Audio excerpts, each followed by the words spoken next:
Hey everybody, welcome to Mammoth Interactive's YouTube channel. First of all, I want to thank you for watching this video. And remember that this channel doesn't do Patreon. Instead, we sell our digital courses down below. And every single dollar that we get from the products you buy below goes into making more content. The best way to help out this channel and Mammoth Interactive is to subscribe to Mammoth Interactive's huge library of content. Get thousands of hours and hundreds of courses for a low price down below. We have a monthly option and a yearly option. Thanks for listening, and I'll see you in the video. Welcome to this tutorial of JavaScript. In this tutorial, we're going to learn the following topics. We're going to start off by learning about variables and data types in JavaScript. We'll then move on to some basic operators. We'll start off with conditional statements. We'll also learn about function, arrays. We'll learn about objects, loops, and then we'll move on to some advanced JavaScript topics. We'll learn about the JavaScript execution engine and some related topics. At the end of the course, we'll build a JavaScript project to test out what we've been learning throughout the course. Please join me in this course to learn all of these things and become a great JavaScript developer with an in-depth knowledge of all its concepts. Thank you for watching this video, and I'll see you soon. Hi there, my name is Mars and I'm a JavaScript developer. I've been working with JavaScript for over 2 years. I work with Mammoth Interactive to create tutorials for JavaScript and its frameworks. My aim with this course is to build your base for JavaScript and make it strong enough that you can dive into all the frameworks it has for front-end development and back-end development. I hope this course serves as a stepping stone to your future with JavaScript development. Thank you for watching this video, and I'll see you in the tutorial. Now, you're probably wondering, why should you learn JavaScript? Well, JavaScript is one of the most famous programming languages, and it keeps on growing because of all the frameworks that keep being added to it. Now, some of these frameworks are the React.js, Node.js, and AngularJS frameworks. These frameworks have taken web development by its roots, and they're used most widely in these domains. JavaScript is an easy language to learn, and once you build your roots inside JavaScript, you can easily move on to these libraries and frameworks to begin your career as a front-end, back-end, or full-stack developer. Thank you for watching this video, and I'll see you soon in the course. Welcome back. In this tutorial, we're going to learn JavaScript in great depth. And after we're done learning about all the different concepts, we're going to create this project at the end of the course. Now, this is a simple to-do list, and inside it we can add items. So, for instance, if I wanted to add, I want to buy dinner, I can add that. We can set items as done, and we can set them back to not completed. You can delete items from both lists, and we can edit them. These are all the functionalities that this project will have to offer. To learn all of this, join me in this course, and you can become a JavaScript developer too. Thank you for watching this video, and I'll see you soon. Welcome back. Now, there aren't any actual prerequisites for this course, other than just having basic knowledge of HTML and CSS. Now, you can probably take this course without having a lot of knowledge of HTML and CSS, or being a master in them, but at least knowing how they work will be very helpful. We'll be using the VS Code ID for executing and editing our code. That's all for this video. Thank you for watching this video, and I'll see you soon.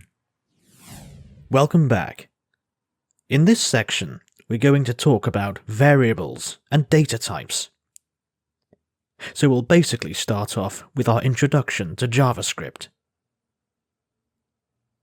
And we'll start with the very basic components of a programming language. So the variables that are two types, basically how a programming language really builds up. We'll also talk about variable mutation and type coercion. Join me in the next video to learn how JavaScript variables work and how you can define them. Thank you for watching this video, and I'll see you soon. Welcome back. So in this video, we're going to dive into JavaScript. And before we really get started with it, we need to understand how we're going to run our JavaScript code. So JavaScript actually runs inside browsers.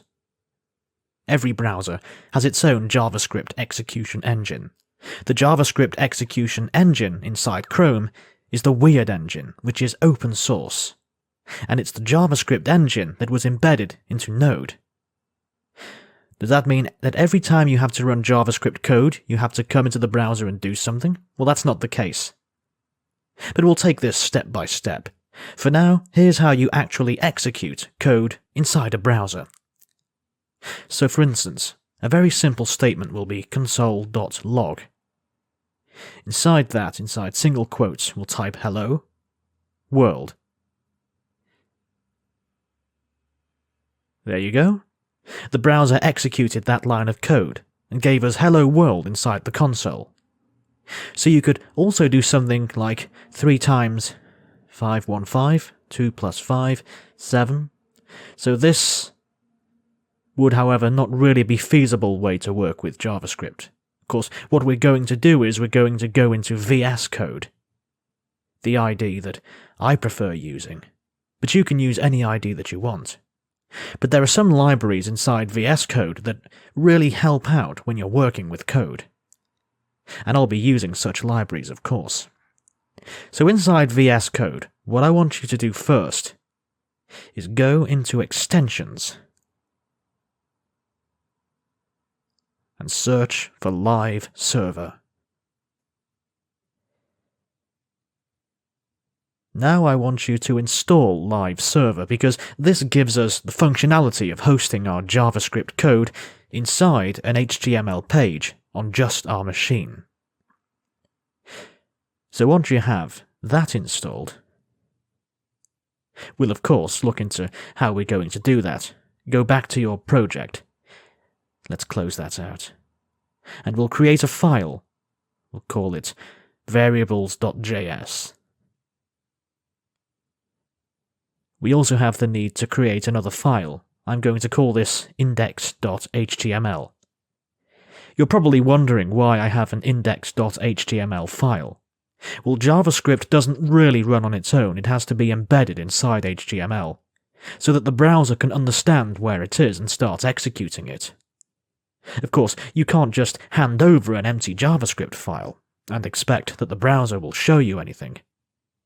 It's only going to start working on the back end. To actually make something visible, you need HTML, because that's the only language that the browser can actually show on itself. So we'll set up a boilerplate by typing exclamation and Visual Studio. Basically gives us this entire boilerplate. Here we'll have hello world. Now, you don't really need to know HTML too much to go through with this course, but a basic knowledge of HTML would at least be required. And, well, if you're going to be using JavaScript and working on the front end, you will obviously need more in-depth understanding of HTML. Now, what I want you to do is right-click on your index.html and open with Live Server. As you can see, our Live Server extension has started hosting this page on a URL for us. This is how we will basically be testing our JavaScript code more easily. And if we open our terminal here, we will also be able to really look through our console logs and all of the artwork here. So how about we go back into VS Code? Here I want to add a script track. So inside the script tag, you can basically implement any JavaScript that you want to add.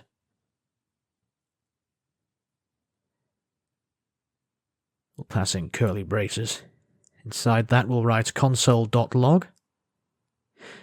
And just like we did in the browser, hello world. Now, you don't really need to understand what exactly this line of code is all about. Well, it's self-explanatory that we're basically logging to the console. A message will understand this a little better, the syntax and all that, as we progress through this course. Now back in our browser, this should have brought about the change. So as you can see, inside our console, we're getting hello world. We can also, of course, add on to our HTML inside your body, we cannot add h1. Inside that, we type our Typescript tutorial. Here, Control S. Back in our browser, we're getting an h1. Aren't we getting our message? So with that, we've set up our initial JavaScript environment to be able to execute the code. And now we can move on to understanding what variables are and what functionality JavaScript provides us for creating variables and working with them. Now, we've embedded the script tag into our index.html. But imagine if your code started running out into more lines. You would actually end up having long HTML page with a lot of JavaScript embedded into it using the script tag. And that doesn't feel like a feasible solution. What we should do instead is maybe link a JavaScript file into this tag, so that our JavaScript code is in there, neat and tidy. And we just have our HTML here. So how about we take this out here? Now, instead of having added something inside the script tag, what we'll do is we'll give this script tag a source inside our target. We press variables.js. So this is where we'll keep our JavaScript code for now. We can also remove this unnecessary closing tag and just close it, right? Now we can go into variables.js. And if we were to write console.log, hi there, overhead. Let's bring that up a little, because now, if we were to go back to our browser and hit reload, you can see our message is still getting here, because we've included that JavaScript file in our HTML. So however we start off with our variables, now inside JavaScript, you have 3 tags, which you can use to create a variable. Now the first tag, which we'll call variable1, we'll have the left tag variable2, and a construct for variable3. Now, how do these 3 tags work? The first tag, variable1, this is the tag that was provided with JavaScript ever since it's come into existence. But as there were improvements in JavaScript, and we got ACMA Script 6, and around 2015 there had been new changes to that, including the lead and the cost of variable tags, they're different in the following ways. The lead variable is a variable with a restricted source code. Now, to understand that a little better, we will actually have to progress through the course, and you'll know better for having a restricted scope means, and the cost variable, as the name suggests, is a variable which is defined only once. You can't keep changing its value. So if you define this variable to 3, you can rarely make variable 3 equal to 4. See, this won't work. Variable 3's value will remain to the integer 3, no matter what. So if you try to console log variable 3, and we go back to our browser, you can see that we have an uncaught type error assignment to constant variable. You can't reassign the value of a constant variable. If we remove this, Control S, go back, and there you go, working again. So that's basically all there is to variables. You will mostly use lead variable definition tags to define your variables, because we always want your variables to be scope defined. And you'll know why as you go further with this course. That's all for this video. In the next video, we'll talk about variable data types. Thank you for watching this video, and I'll see you soon. So in the last video we looked at variables, and we talked about how JavaScript provides us with some tags for creating our own variables to store data. We talked about the var, the lead and constructs. Now we'll go on to talk about what data types inside JavaScript are. When you create a variable, we'll use the lead tag. And we set its name to something like message. And we set that equal to hello. Now JavaScript is basically just creating a storage of memory for you. But it's defining what you're storing it on its own.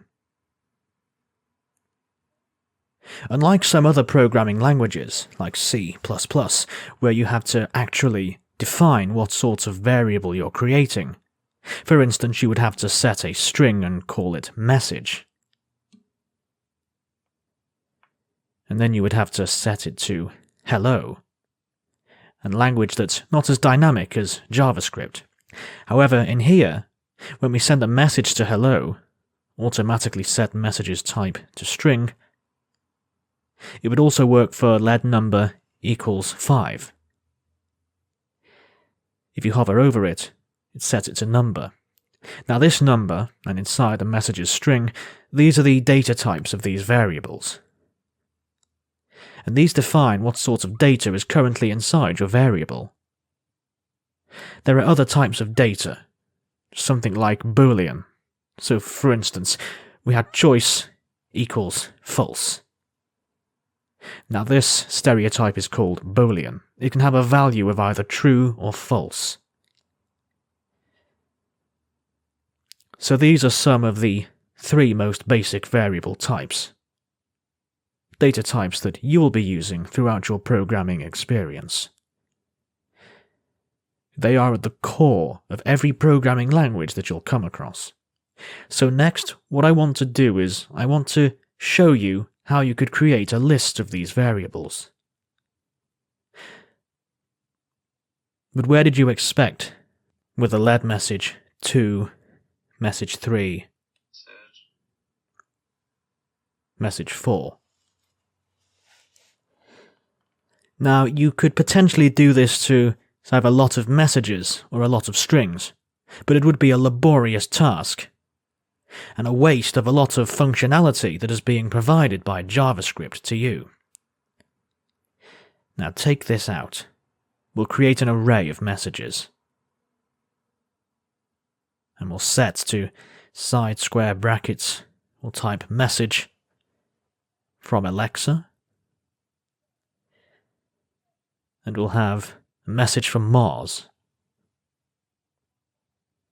Now with a capitalized third. And with that, we have our area of messages. Now, what are areas? They're basically a store of multiple values. So you wouldn't have to create 5 variables just to store 5 messages. You could save them all inside your error messages variable. Now if you hover on this, it says string and square brackets in front of it. That's because this is an array, and you can do this with any sort of data type. So we could have digits, or we could set that to something like 1, 2, 3, up to 5. Now this would be an array of numbers. You can also try something else. Now what if I wanted to store a lot of types of variables? Well, JavaScript provides you with that functionality, and completely dynamically. So you could have a lead cluster. We'll set that so we'll have a string. We'll call it welcome. And we can have 2, 3, 4. And that's a whole lot of things, and a lot of different data types. But we're not seeing an error. And if you hover on a cluster, you can see that now it has optional data types. So the data being stored inside it could be a string, or a number, or a Boolean. Any of them, any of the above. If we were to remove this from The cluster will show string and number, take the string out, and it's part 2, just an array of numbers. So without, you have a lot of options of creating multiple types of variables with different data types. And as you progress through the course, you'll understand the importance of these things a little better. And that's all for this video. In the next video, we'll talk about variable mutation. Thank you for watching, and I'll see you soon. Welcome back. So in the last video, we looked at variable data types, and we learned how arrays work inside JavaScript. In this video, we're going to talk about variable mutation. So as the name suggests, it actually means changing the value or changing a variable. So how does that work inside JavaScript? Now over here, we've defined some variables of different data types. We have a string, a number, and a boolean. And we have some areas. Going to convert this one to boolean, so true, false, true, true. What if we had a variable and we had to update its value? So this variable over here. But if I wanted to change this number from 5 to 6, well, let's see. I could simply type number is equal to 6. This would update its value to 6. Now if we were to console.log that number, and we go to our browser, you can see that we're getting the value 6. If we change that to 10, we'll see the value updates to 10. And we can do the same for all these other data types too. So instead of number, we had to console log choice. For now the value is set to true, so we're seeing true. Now if we change choice to false, and we went back, hit reload, we'll see false. This is how you can update the value of a variable. Now how about if you try to convert one variable into another type? So what if I suddenly turn choice to mine? Reload, and it's actually showing us that string. That's because the value and site choice is now a string, and JavaScript accepts any of these types and just updates that variable to this new type.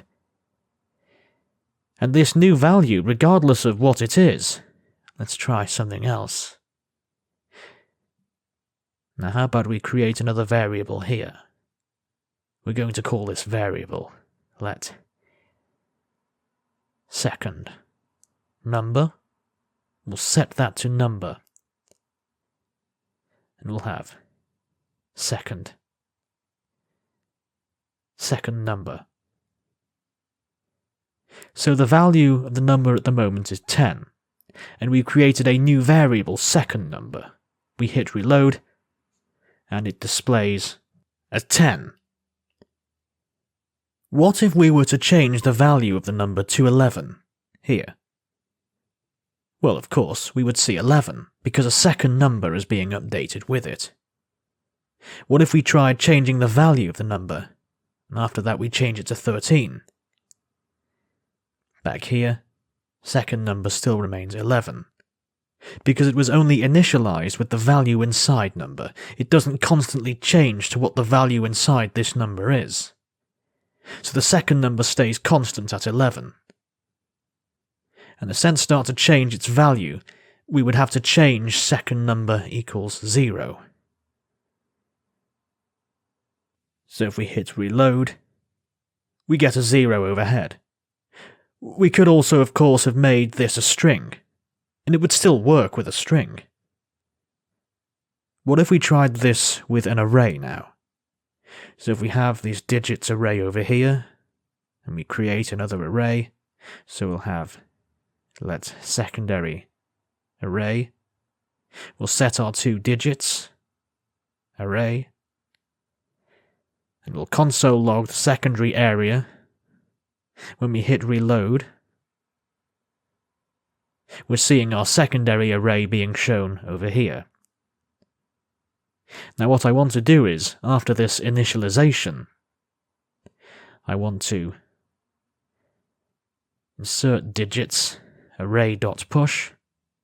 Now this function is basically used to add something to our error. So if I were to add a value in here, which was 6, it would add that value into this array.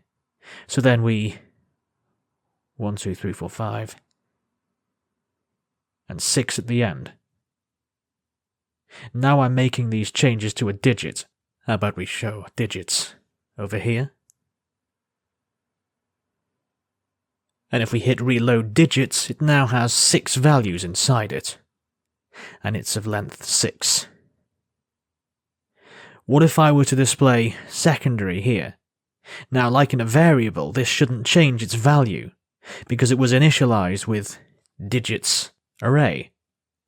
Well, we're wrong there. Because over here in the console, we're still seeing an array of length 6, which doesn't make sense because the secondary area was initialized with digits array, when it didn't even have 6 entered. Well, the reason behind that is arrays don't exactly point to a single variable. They point to a space of lots of variables that are being held inside. So a lot of data, more than just one variable. And because of that, when we set our secondary array, a 2-digits array, what this does is it simply starts pointing at that location. And if there are changes in this location, which digits array was pointing to, they will be reflected inside our secondary array. So every time you make a change in an array, it will be reflected in an array initialized by it. To initialize an array that doesn't work this way, we would actually have to go through a bit of trouble and create our new array with values being added to it, instead of just pointing to another address location. But we'll look into that later on in this course. For now, that's all for this video. In the next video, we'll talk about type coercion. Thank you for watching, and I'll see you soon. In the last video, we looked at the mutation of variables. We looked at how we could change the value of a variable. And we also looked at how we could work around with areas, and how arrays were copied into another variable. We looked at some limitations created by this, which we'll address later on in this course. In this video, we're going to talk about type coercion. Now, with every language, there are a set of rules around how you can code in it, and the syntax involved in it.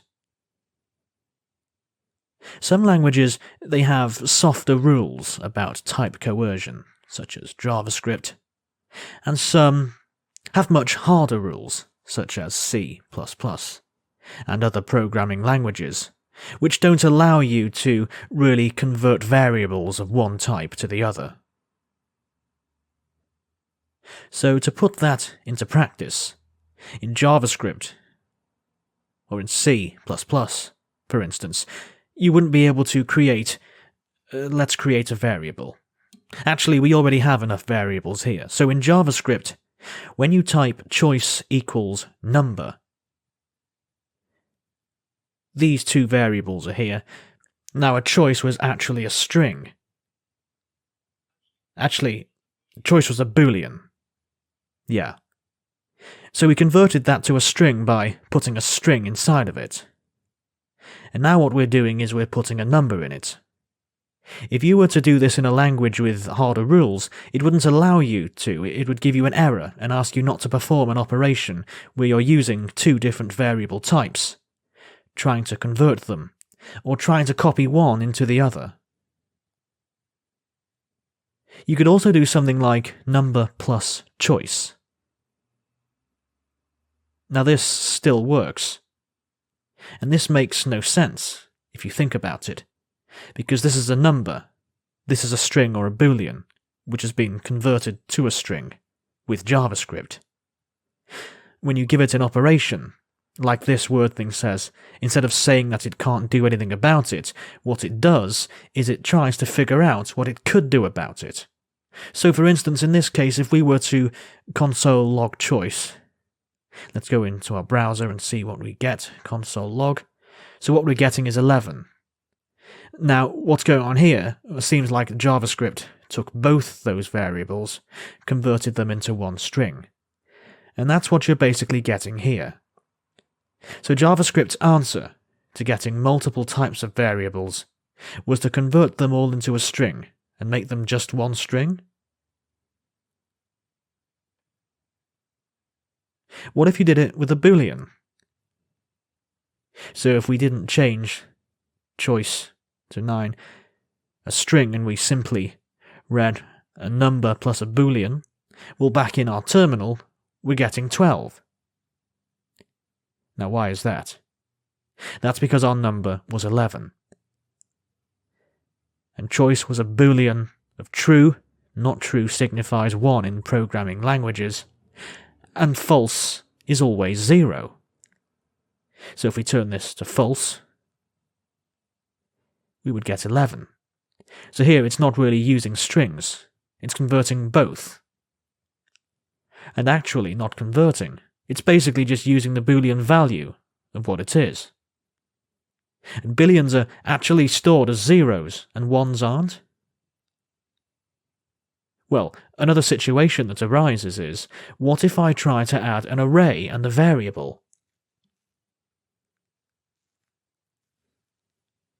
How about inside choice, we'll call it... Actually, I don't want to keep using this choice. Just going to call it something, let testing variable equals... And what we're going to do is we're going to add digits.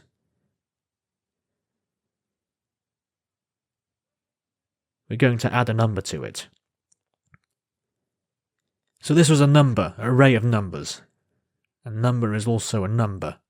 Let's see what that does, and we'll console log testing variable. So what we're getting is another string. Instead of adding that number to it, it actually converted both the variables into strings and treated them exactly as it did when we tried to add a string to a number. So, even using an array and a variable of the same type converted them both into strings.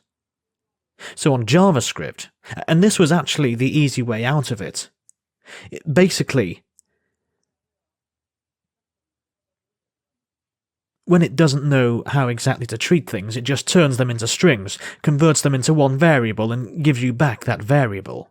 Now this is all because the type question rules inside JavaScript are fairly soft. It doesn't really define too many rules, and doesn't really constrict you from doing a lot. So it's a really easily usable language. And it does, of course, lead to problems where, for instance, you might not want a variable to be another type, and you could end up accidentally using it or something. And it doesn't really give you a lot of control over your code either in some ways. So it actually depends a lot on what the situation is and what your coding practices are. But there is, of course, something called Typescript, which is an addition to JavaScript, which gives us the power of making it static. More static, as in you could define variables with their data types and such. But that is out of the scope of this course, and you can look into that if you want to. And that's all there is to type coercion in JavaScript. I hope that was easy to understand. In the next video we'll have a simple coding challenge for this section, and after that we'll move on to the next section after summarising this one. Thank you for watching this video, and I'll see you soon. Welcome back. In this video I'm going to give you a coding challenge before we move on to our next section.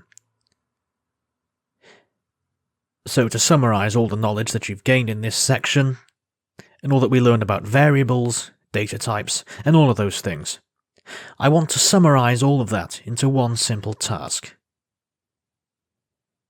What I want you to do here is I want you to create an array of integers. And I want you to create some strings out. I added this, and this should actually be const.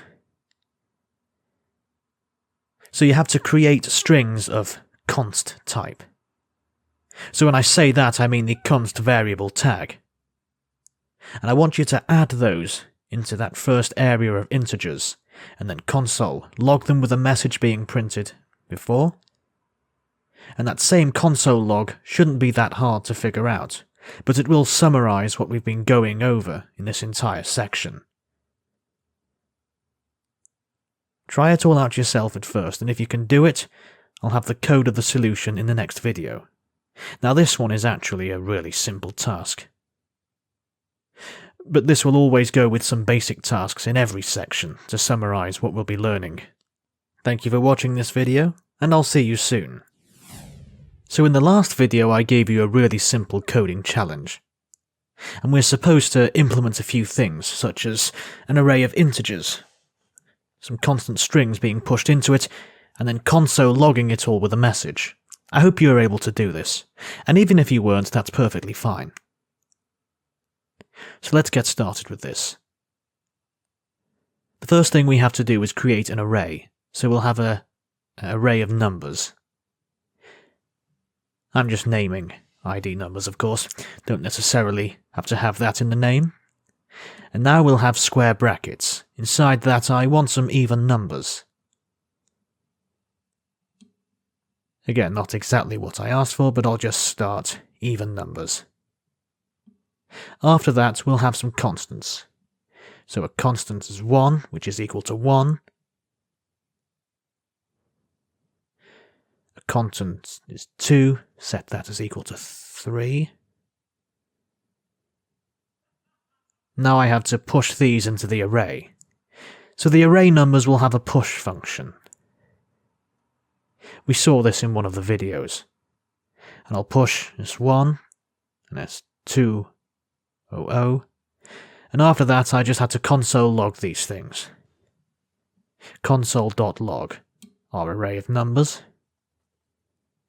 Now I also added that there should be a message signifying what they are before that. So I want a message before this word. Well, all you really have to do is enter a string.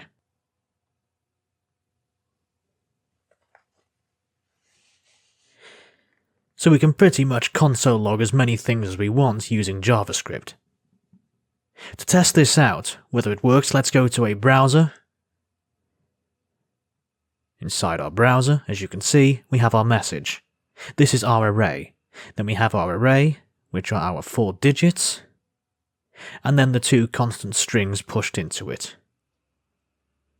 Really simple, and I hope you've learned how to work with variables and data types and errors so far. In the next video, we'll summarize this section before we move on to the next one. Thank you for watching this video, and I'll see you soon. Welcome back.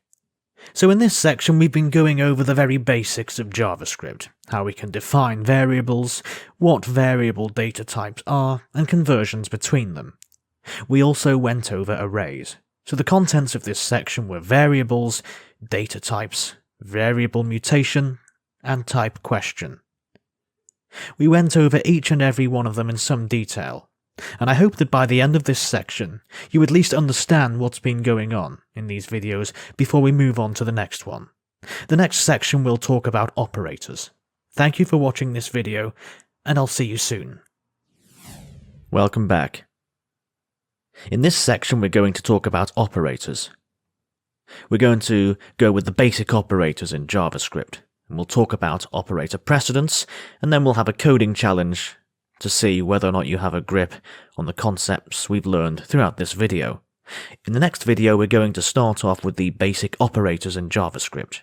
Thank you for watching this video, and I'll see you soon. Welcome back. In the last section we learned how to work with JavaScript, variables, and arrays. And in this video we're going to start off by working with JavaScript operators. Now, there are multiple types of operators in programming languages. So, there are assignment operators, which are used to assign values. There are arithmetic operators to perform arithmetic functionality, such as addition, subtraction. We'll also look at some JavaScript string operators. They're fairly simple. We'll also look at comparison operators and logical operators. There are also type and bitwise operators, and JavaScript, and you might come across them a little less often, but it's best we take a look at them, so that we know all of what is out there. Because it's better to know what's in a platform rather than suddenly be blindsided by it. So let's start off with the assignment operators.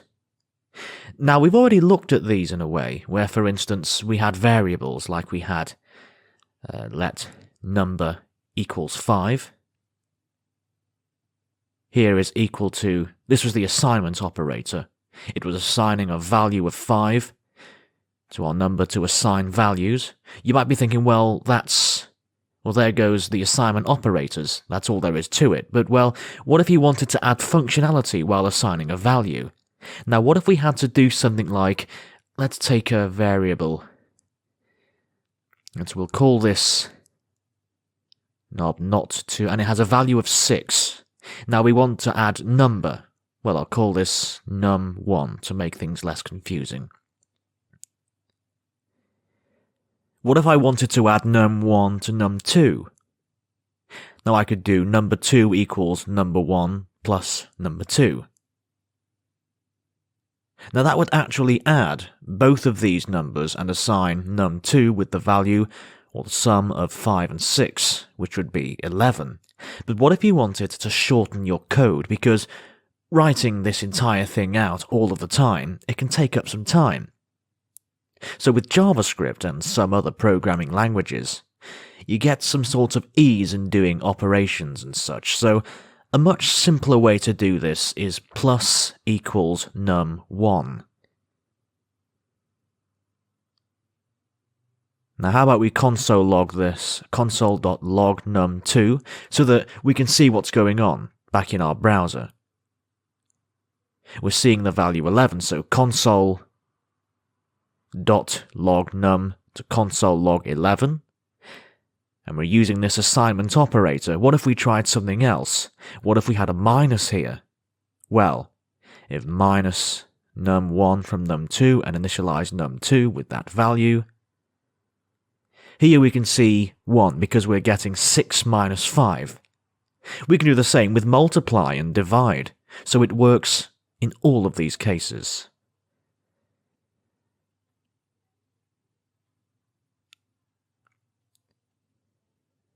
There are, of course, some other arithmetic operations too, which can be used in a sequence with this. So, we've actually already looked at these arithmetic operations while looking at the assignment operator because we read plus, we read minus, multiply, and divide. So that's where the functionality is provided by JavaScript. And JavaScript also has a few other operators. One of these operators is the Modulus Operator.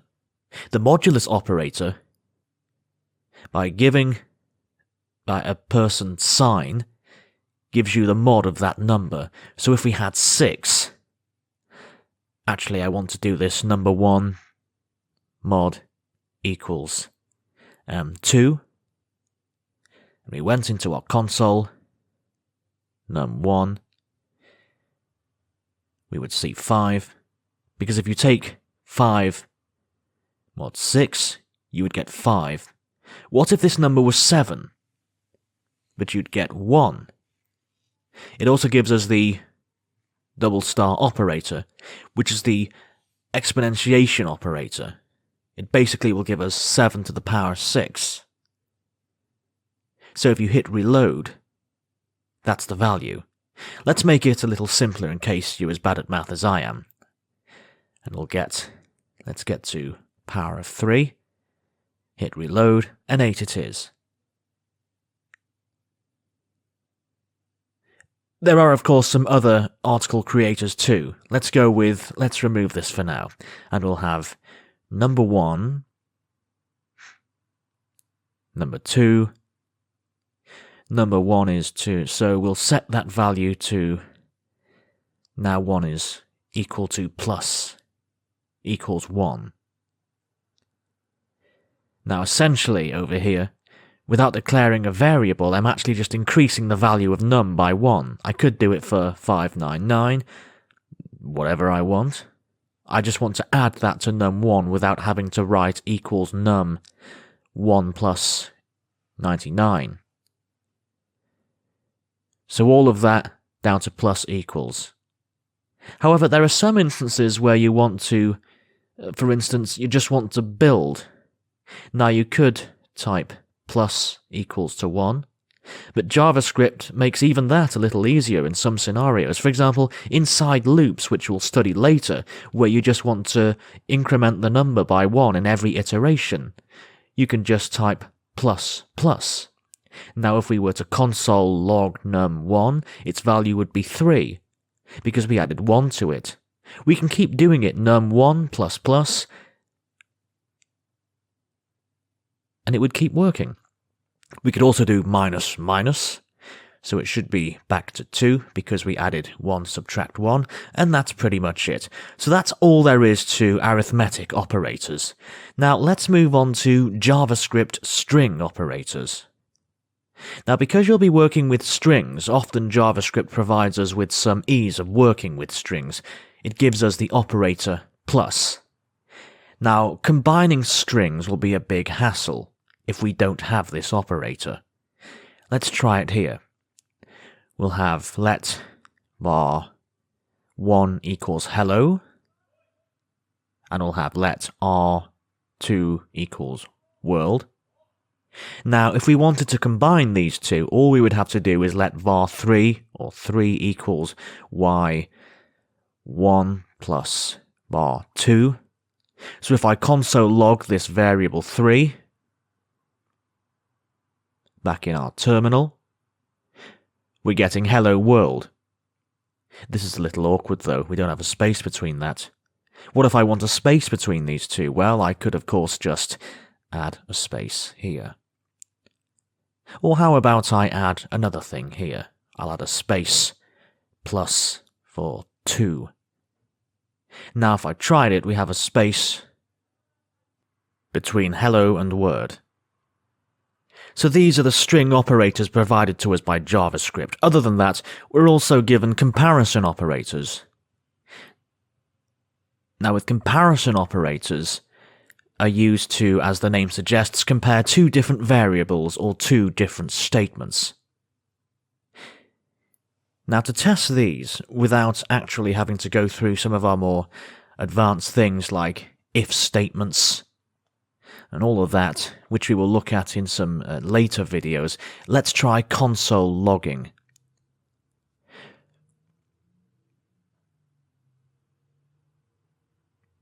What if we had two variables here? We'll create let num1 equals 5 and let num2 equals 6. What if I wanted to see whether num1 and num2 are equal? Now for that I could do num1 equals num2. What would this do? Well, this would take this value and this value, and it'll see if they're equal in this entire line of code. It'll actually return true or false Boolean.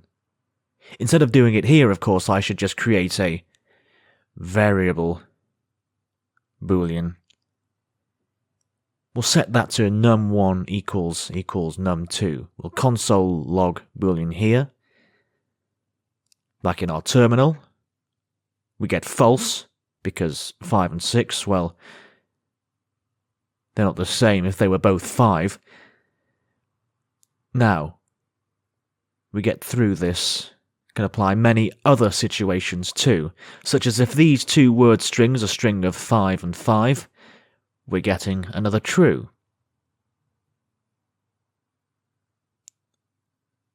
What if only one of these was a string of 5? The other was a number 5. Well, we're still getting true. Now why is that?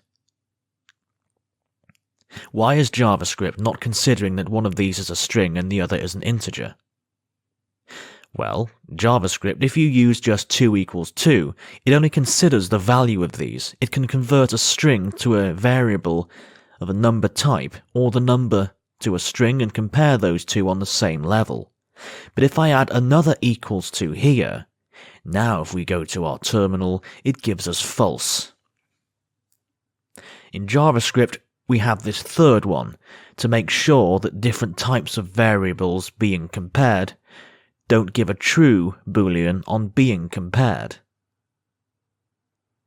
Now, what if we actually wanted to see whether or not they're equal? Well, that's simple. All you have to do is add an exclamation here instead of an equal to. Now, this would give us true because this won't give us true because these are actually equal in terms of what value they hold if you don't consider their types. So if we go to our terminal, we're getting false. And that's because I got this wrong, actually.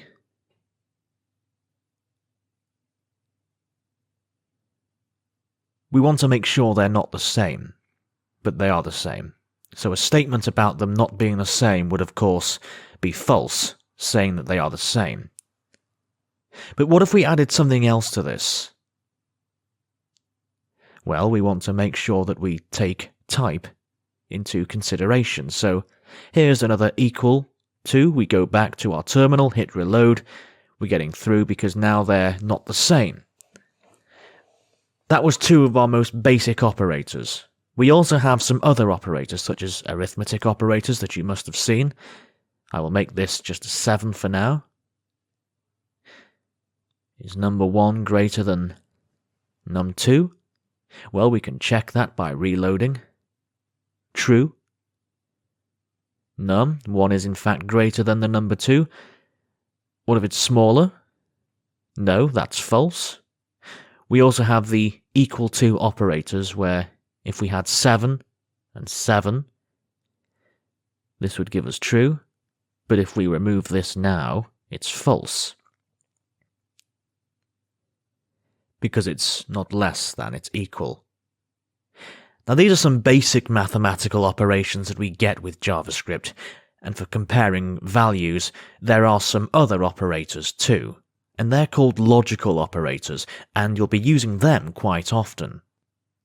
Now, the first logical operators that we're going to look at, there are also or and not operators. Now, the not operators was actually the one we looked at when we did this. This was the not operator. So we were basically saying not equal to. However, there is the and operator, which would be is greater than. Now this is the AND operator. Let me type this out, and then I'll explain num1 equals num2. What I'm saying here is, give me true if both of these are true, or else give me a false. So I want both of these true. Only in that case I want this entire statement to be true. Now true and true, being 100 would give us a true, but if either one of these is false, we will get a false.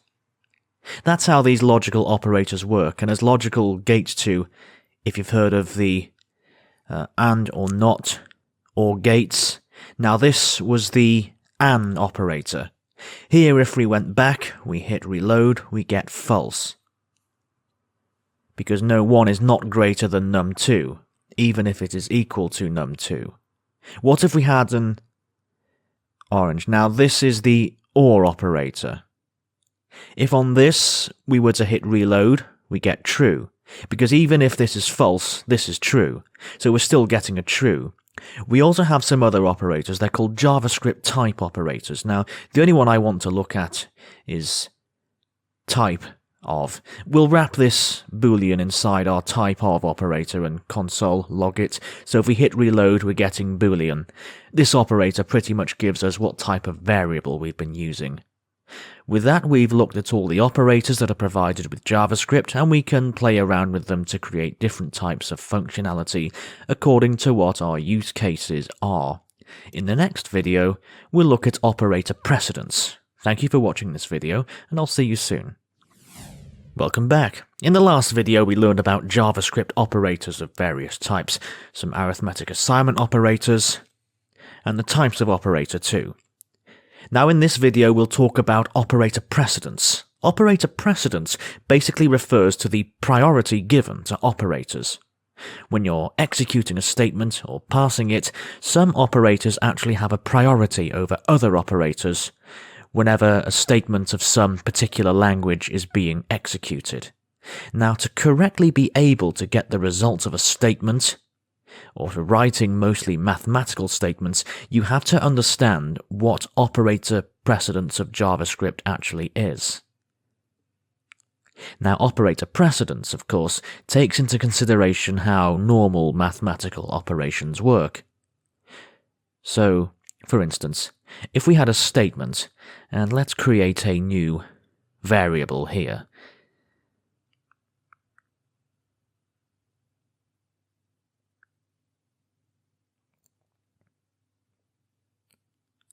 That math. Q, our question.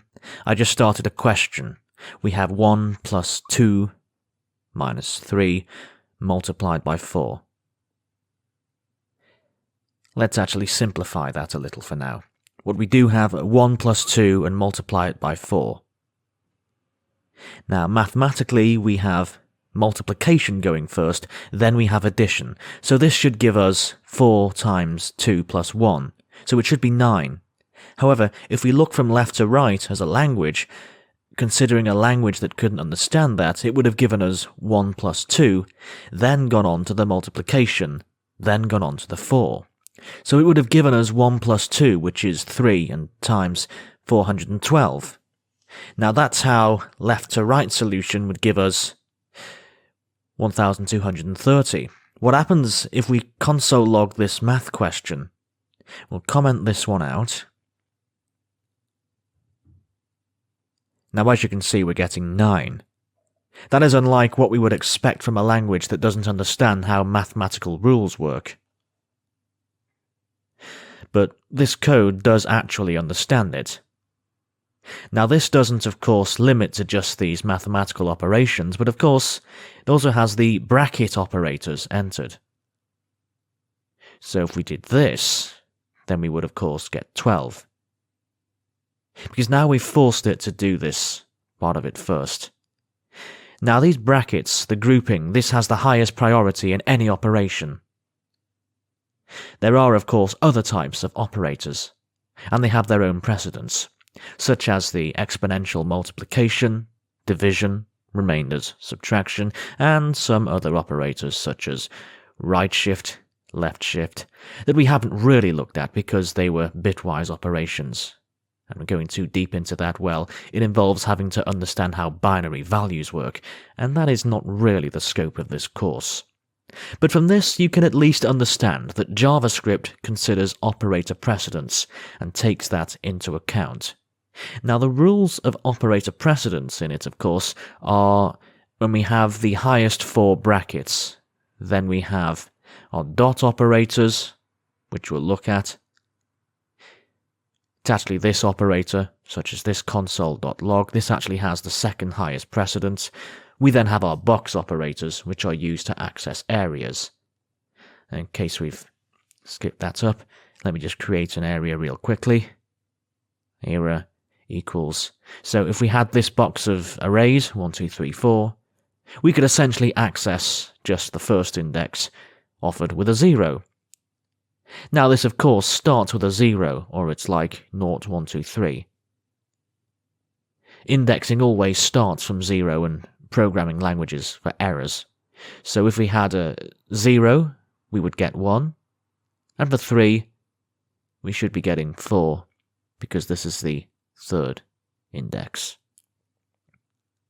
Now, after that we have our function call operator, we have our plus plus operator, we have our type of operator, and it goes on. So after these operations, we actually will have to consider that the rest of the operators, as we looked at overhead, would follow these rules. Understanding that operator precedence exists is very important when you're programming with a language, and later use cases where you could essentially have multiple states, multiple operations being run in a single statement. And they're not just mathematical, they could be functions, calls and search. There you would have to consider that some operators have precedence over other operators also. Now with that, I hope you understand how operators work, and what operator precedence is. In the next video, we will have a small coding challenge to understand what we've learned throughout this section. Thank you for watching this video, and I'll see you soon. Welcome back. In the last video we looked at operator precedence, and in the video before that we went over what operators really are in JavaScript. So after understand what's been going on in section 2 about variables and how to manipulate them, and then understanding how operators work, we should be able to complete this coding challenge rather easily. Now I wanted to make a change in this, where we wanted to console log last index. I'll actually change this to created, actually.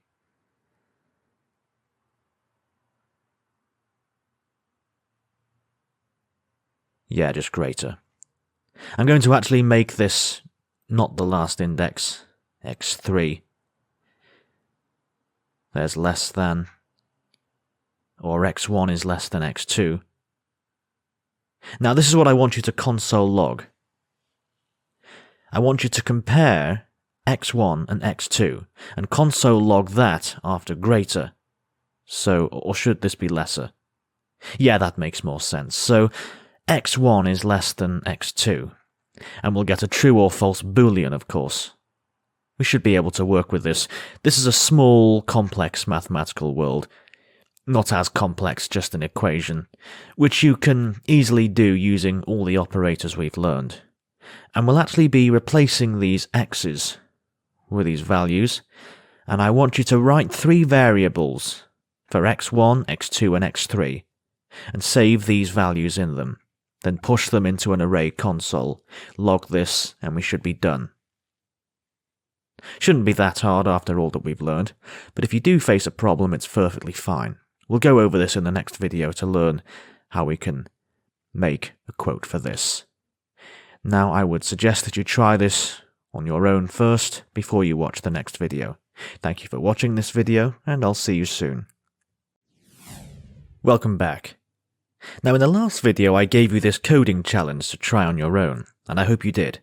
Now if you did it, congratulations. If you weren't able to do it, it's perfectly fine. We're only just starting to learn JavaScript, and you're bound to run into some issues. So to start, we'll take this step by step. The first thing we had to do was use this function. So for that, what I want to do is I'm actually just going to type out a line of code with these x's. I'll create a variable x. For now, we'll set that to 0. And what is our arithmetic equation? Now we'll have a variable at x1, set that to x.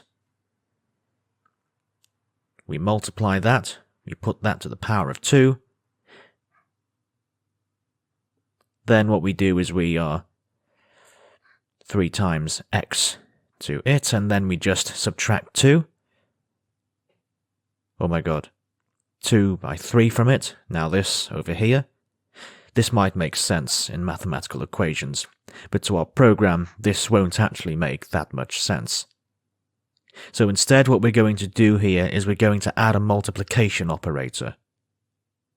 What if we tried that without adding the multiplication operator? Hovered, we console log this, next console.log x1. We go back to our terminal, and here we're getting unquote type error. 3 is not a function. See, what this is doing is it's thinking 3 is a function and using this these brackets as a function call. Such as when you see a log here, and these brackets signify a function call with some operators, some parameters being passed into it. This is exactly why we'll have to add the multiplication operator here for it to understand that we're multiplying it with x. And those brackets are, of course, unnecessary at that point. And, well, I should put this entire thing into a single bracket.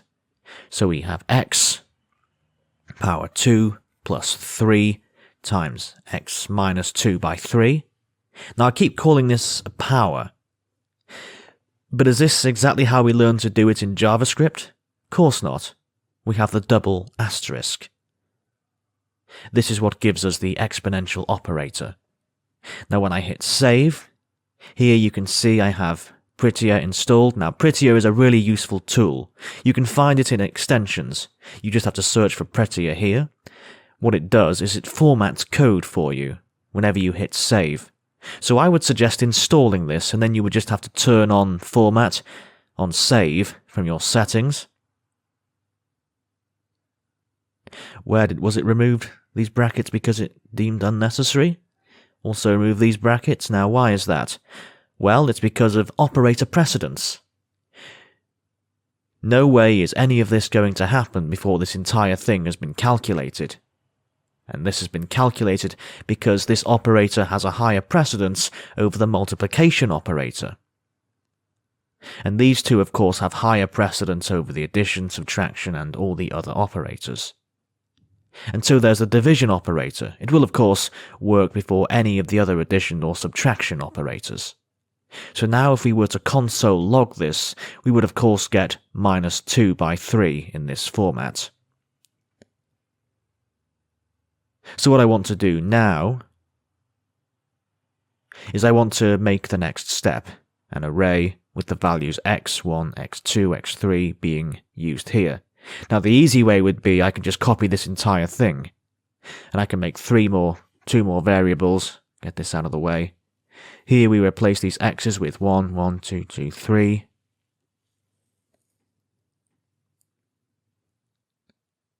And 3. Now we can push all of these into an array. So let's define our array here. And we'll set that equal to an empty array for now. And then we'll use r.push to push x1, x2, and x3 and do it. Now we just have to do the last part of it. Console log x1 is less than x2 with message lesser. Really easy. First we'll have our messenger, so lesser. And after that we're just console logging x1 is less than x2. With that, we're all done. If we go into our terminal, identify x1 has already been declared. Oh, so we haven't really changed these names. I'll change these to x2, x3. Now we're getting through, because x1 is indeed less than x3. And well, this was x2, but it still would work, of course. True, because x1 is indeed less than x2. That's all for this coding challenge. I hope that you have an even better understanding of what we've been learning throughout this section in the previous one. In the next video, we'll summarize this section before we move on to the next one. Thank you for watching this video, and I'll see you soon. Welcome back. In this section, we went over operators and JavaScript. So the contents of this section were basic operators, and we went over that in some detail. We also talked about operator precedence, and I hope you understand that by now. And we also had a small coding challenge to test our abilities. After having learned all of these things and having applied them properly in code by ourselves, I hope the section was easy to understand. And even if it wasn't, it's fine, you can go over it a few times till you have a better grip on these things, because these are some of the fundamentals of the programming language, and understanding them better means that you won't face problems later on in this course. Thank you for watching this video, and I'll see you soon. Hey everyone, thanks for watching this course. If you want to watch the rest of the course, the link is down below. Not only will you get the access to this course, but you'll get access to a lot of other courses in a huge bundle, and it's on sale today. So buy before the sale ends. Thanks for watching, and I'll see you in another video.